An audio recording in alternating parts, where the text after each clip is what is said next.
Hello everyone. सो आज की video में आप लोग देखने वाले हैं आरआरबी ग्रुप डी एग्जाम 28 नवंबर 2025 को पूछे गए तीनों शिफ्ट के जीके जीएस जो कि अभी आने वाले एग्जाम में भी काफी इंपॉर्टेंट रहने वाले हैं। और अभी सिर्फ एक दिन हुआ है और आप लोगों को देखने मिलेगा कि तीनों शिफ्ट में कुछ कुछ क्वेश्चन ऐसे हैं जो अभी से ही रिपीट होने स्टार्ट हो गए हैं। जो क्वेश्चन 27 नवंबर के फर्स्ट शिफ्ट में पूछा गया है उससे रिलेटेड क्वेश्चन थर्ड शिफ्ट में भी पूछे गए हैं, जो सेकंड शिफ्ट में पूछा गया है उससे रिलेटेड भी थर्ड शिफ्ट में पूछे गए हैं। तो अभी और भी बहुत सारे क्वेश्चन देखने को मिलेंगे जो रिपीट होने वाले हैं। सो ग्रुप डी एग्जाम तो स्टार्ट हो चुका है, अब जितने भी शिफ्ट होते जाते हैं आप लोग उनके सारे क्वेश्चन को एनालाइज करते जाइए। सो यहाँ पे फर्स्ट क्वेश्चन पूछा गया 2025 की वर्ल्ड हैप्पीनेस रिपोर्ट में पहले स्थान पर कौन सा देश है। तो देखिए 2025 की वर्ल्ड हैप्पीनेस रिपोर्ट में सबसे पहले स्थान पर है फिनलैंड और ये लगातार 8 सालों से वर्ल्ड हैप्पीनेस रिपोर्ट में सबसे पहले स्थान पर आने वाला देश है। अगर आपसे पूछा जाए कि 2025 की वर्ल्ड हैप्पीनेस रिपोर्ट में दूसरे स्थान पर आने वाला कौन सा देश है, तो दूसरे स्थान पर आने वाला देश है डेनमार्क और तीसरे स्थान पर आने वाला देश है आइसलैंड। तो इन तीनों को आप लोग याद रखिएगा कि वर्ल्ड हैप्पीनेस रिपोर्ट में सबसे पहले स्थान पर आने वाला है फिनलैंड, दूसरे स्थान पर आने वाला है डेनमार्क और तीसरे स्थान पर आने वाला है आइसलैंड। अगर आपसे क्वेश्चन ये पूछा जाए कि 2025 के वर्ल्ड हैप्पीनेस रिपोर्ट में भारत देश कौन से स्थान पर है, तो भारत का स्थान है इसमें 118वां। तो इन सारे चीज़ों को आप लोग ध्यान में रखिएगा। नेक्स्ट क्वेश्चन पूछा गया है कि 14 मई 2025 को भारत के 52वें मुख्य न्यायाधीश के रूप में किसने पदभार ग्रहण किया था। तो देखिए 14 मई 2025 को भारत के 52वें मुख्य न्यायाधीश के रूप में पदभार ग्रहण करने वाले हैं जस्टिस भूषण राम कृष्ण गवई। लेकिन आपसे क्वेश्चन ये भी पूछा जा सकता है कि ये तो 52वें नंबर के हैं, 51वें नंबर के कौन है, या फिर भूषण राम कृष्ण गवई के पहले मुख्य न्यायाधीश के रूप में कौन कार्य कर रहे थे। तो ये है आपके संजीव खन्ना जो कि भूषण राम कृष्ण गवई के पहले थे और ये है 51वें नंबर के मुख्य न्यायाधीश। भूषण राम कृष्ण है 52वें नंबर के मुख्य न्यायाधीश। और अभी अगर वर्तमान में पूछा जाए तो वर्तमान में 24 नवंबर 2025 को मुख्य न्यायाधीश के रूप में शपथ ग्रहण करने वाले हैं सूर्यकांत और ये है 53वें नंबर के मुख्य न्यायाधीश। तो इन तीनों के नाम भी आप लोग याद रखिएगा। नेक्स्ट क्वेश्चन पूछा गया 21 अप्रैल 2025 को मैड्रिड में हुए 25वें लॉरियंस वर्ल्ड स्पोर्ट्स अवार्ड्स में वर्ष की टीम का पुरस्कार किस टीम को मिला था। तो देखिए 21 अप्रैल 2025 को मैड्रिड में हुए 25वें लॉरियंस वर्ल्ड स्पोर्ट्स अवार्ड्स में वर्ष की टीम का पुरस्कार रियल मैड्रिड टीम को दिया गया है। अगर आपसे क्वेश्चन ये पूछा जाए कि 25वें Laureus world sportsman of the year का पुरस्कार किसे दिया गया है, तो ये मुंडो डुप्लांटिस को दिया गया है जो कि स्वीडन के रहने वाले हैं। अगर क्वेश्चन ये पूछा जाए कि 25वें Laureus world sportswoman of the year का पुरस्कार किसे दिया गया है, तो ये दिया गया है सिमोन बाइल्स को जो कि यूएसए की रहने वाली है। इस क्वेश्चन को आप लोग ध्यान में रखिएगा क्योंकि ये पहले भी क्वेश्चन रिपीट किया गया है। नेक्स्ट क्वेश्चन पूछा गया 2025 में ऑपरेशन सिंदूर के बाद भारत और पाकिस्तान के बीच किस सीमा पर आवाजाही बंद कर दी गई थी। तो देखिए 2025 में ऑपरेशन सिंदूर के बाद भारत और पाकिस्तान के बीच बाघा अटारी सीमा पर आवाजाही बंद कर दी गई थी। नेक्स्ट क्वेश्चन पूछा गया है 2025 में विश्व हिंदी दिवस कब मनाया गया था। तो देखिए 2025 में विश्व हिंदी दिवस 10 जनवरी 2025 को मनाया गया था। अगर आपसे ये पूछा जाए कि 2025 में विश्व हिंदी दिवस का थीम क्या था, तो 2025 में विश्व हिंदी दिवस का थीम था a global voice of unity and culture pride. Next question पूछा गया भारतीय रिजर्व बैंक ने 2025 के अंत तक बैंकों को किस डोमेन से जुड़ने का निर्देश दिया है। तो देखिए भारतीय रिजर्व बैंक ने 2025 के अंत तक बैंकों को बैंक.इन डोमेन से जुड़ने का निर्देश दिया है और इसका मुख्य उद्देश्य है ऑनलाइन धोखाधड़ी को रोकना और साइबर सुरक्षा को मजबूत करना। नेक्स्ट क्वेश्चन पूछा गया है कर्नाटक में हाल ही में करोड़ों रुपए की संपत्ति और नकद जब्त की गई। ये कार्यवाही मुख्यतः किस संस्था के द्वारा की गई है।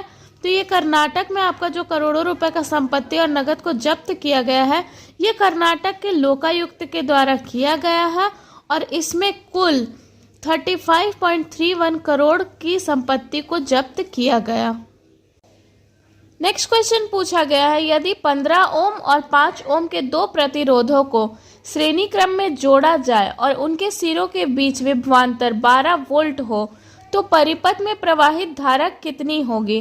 तो देखिए ये दिया हुआ है श्रेणी क्रम में, तो जब भी श्रेणी क्रम में रहेगा तो इसमें R1 और R2 को जोड़ देंगे। R1 R2 को जोड़ने पे यहाँ पे निकल गया है 20 ओम।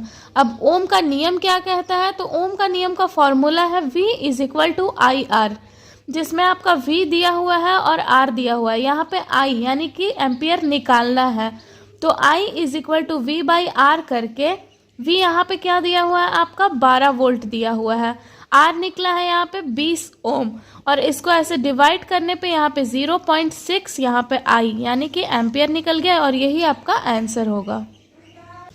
नेक्स्ट क्वेश्चन पूछा गया है कि परमाणु में इलेक्ट्रॉन कहाँ होते हैं। तो देखिए परमाणु की संरचना के अनुसार नाभिक में प्रोटॉन और न्यूट्रॉन होता है, लेकिन क्वेश्चन में पूछा गया है कि परमाणु में इलेक्ट्रॉन कहाँ होते हैं। तो जैसे कि परमाणु का संरचना के अनुसार इसके नाभिक में प्रोटॉन और न्यूट्रॉन तो होता है, लेकिन ये जो इलेक्ट्रॉन है ये नाभिक के बाहर चारों ओर घूमता हुआ होता है, तो ये इसका करेक्ट आंसर होगा। इलेक्ट्रॉन घनावेशित नाभिक के चारों ओर घूमता है। नेक्स्ट क्वेश्चन पूछा गया है, एक गोलाकार लेंस की वृत्ताकार रूपरेखा का प्रभावी व्यास क्या कहलाता है। तो देखिए एक गोलाकार लेंस की वृत्ताकार रूपरेखा का प्रभावी व्यास अपर्चर या फिर छिद्र कहलाता है। नेक्स्ट क्वेश्चन पूछा गया, पेड़ की प्राथमिक संरचनात्मक कोशिकाओं की बाहरी दीवार मुख्यतः किस पदार्थ से बनी होती है। तो देखिए पेड़ की सबसे बाहरी भित्ति जो होती है ये कोशिका भित्ति होती है, जो मुख्य रूप से सेल्यूलोज का बना होता है, और इसमें हेमीसेल्यूलोज और पैकिटिन जैसे यौगिक पाए जाते हैं। तो पेड़ का जो प्राथमिक संरचनात्मक कोशिकाओं की बाहरी दीवार होती है ये मुख्यतः सेल्यूलोज का बना होता है। नेक्स्ट क्वेश्चन पूछा गया, गति का वह कौन सा समीकरण है जिसमें अंतिम वेग नहीं होता है। तो देखिए गति का 3 समीकरण है। पहला है V = U + AT, दूसरा है S = UT + ½ AT², और तीसरा है V² = U² + 2AS। तो इसमें ये जो दूसरा समीकरण है S = UT + ½ AT², इसमें अंतिम वेग नहीं होता है, इसलिए ये करेक्ट आंसर होगा। नेक्स्ट क्वेश्चन है, आसवन विधि से निम्नलिखित में से किसे शुद्ध किया जाता है।